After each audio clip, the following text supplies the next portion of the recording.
Good morning mga kapatol. Ay maaga nga ho pala ako nagwalis din dito sa may kusina namin, sa may gilid ng pintuan para nga malinis naman yung aming mga paraangan dito. Ay wala lang. Gusto ko lang mapagod ngayong umaga. Kasi nga mga kapatol, hindi rin talaga ako nakapasok at may sakit nga ang aking anak. Tinatrangkaso. Ganto nga na sobrang hirap din talaga. Pero yung sobrang hirap mo, tapos ganyan yung walis mo. Hay! Kaya naman, agad-agad ko din talagang pinakuha si mister ng aringahong panggawa ng walis ting-ting. Gayon nga na sobrang hirap na ng buhay namin. Wala na kami pambili ng walis ting-ting. Kapag umakit ka nga ng bundok, ay makakakita ka nga ng mga panggawa ng walis ting-ting. Sipagan mo lang din talaga mga kaputol na magkusi-kusi dyan para magkaroon ka ng walis ting-ting. Tapos sabi ko, sobrang hirap din pala talagang gumawa ng aringahong walis ting-ting. Tapos kung mabibili mo, 30 lang?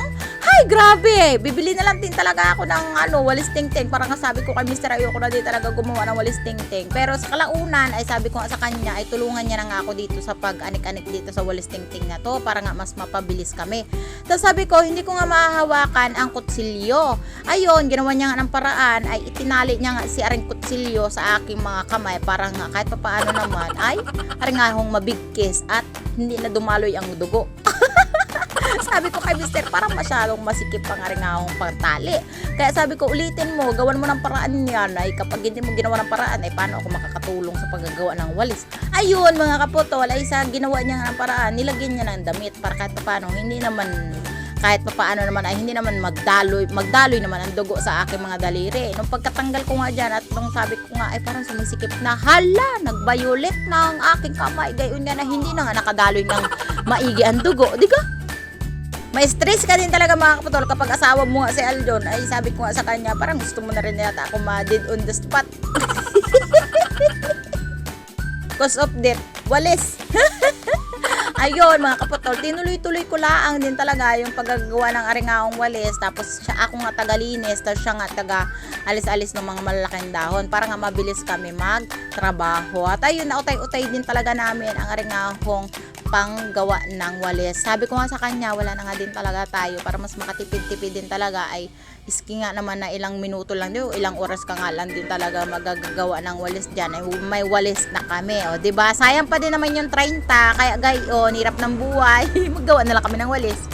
Tapos syempre, hindi naman dahil sa pagbablog kaya nga kami gumawa ng walis. Aring nga kung wala din talaga kami pambili. Huy!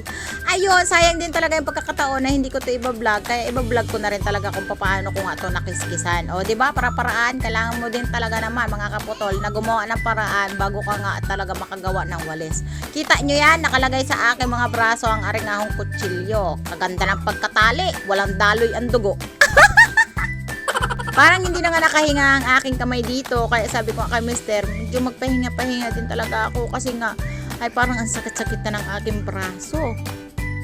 Hindi na din talaga ako nakapasok sa trabaho. Gayon nga na tinatrangkaso nga yung anak ko. Ang hirap din talaga mga kaputol kapag may trangkaso ang anak. Siyempre, 100% mong aalahanin kung bakit pabalik-balik ang lagnat.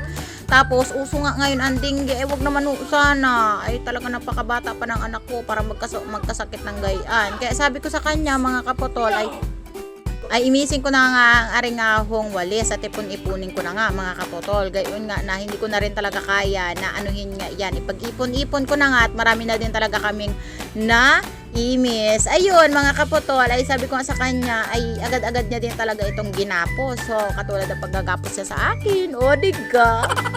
Tapos sabi ko, ay makakatipid-tipid nga kami mga kaputol kapag gayan nga na palagi kami naggumagawa ng paraan para nga kahit papaano naman ay makalis-lis kami sa mga bilihin sa bahay, katulad na laang ng walis. Ay madami naman yan sa bundok, kaya kailangan din talaga maparaan at masipag ka laang ay may walis ka na. O diba?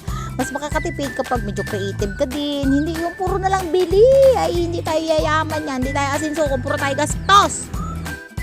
Pero na-realize din talaga namin na kapag hindi ka nga gumastos, ay hindi ka din talaga mabubuhay nga ay kita nyo nga niya, na green pa. Tapos sabi ko nga ay sikip-sikipan niya yung yan tali para nga makuha ko na. Ay napagod na din akong mag-vlog sa kanya, ay puro na lang siya ang bida. O, diba? Pinukpok-pok ko nga yan dyan mga kaputol para nga makatayo at makatindig ng gaano at maganda sa kanyang katayuan. Tapos, in the end, ibibilad ko nga yan mga kaputol. Tapos sabi ko, parang sobrang laki ng gapos. Talaga naman sinamantala na rin talaga ang arengahong bigkis ng walis na ito. Napakabigat. Pero gagaan-gaan pa rin yan mga kaputol. Gayon nga na medyo basa pa nga siya dahil nga bagong kayas. O, diba? Tapos kapag nga na iyan ay mabibilad mo na mga kaputol, ay gagaan na yan at masarap na yan iwalis. Tapos hindi pa yan nagtatapos mga kaputol at puputulan pa yan kapag natuyo na. Hoy, diba? Maging creative lang at may walis ka na mga kaputol. Ay maraming salamat sa inyong panonood at hanggang dito na lang. Bye-bye! Kensan ni!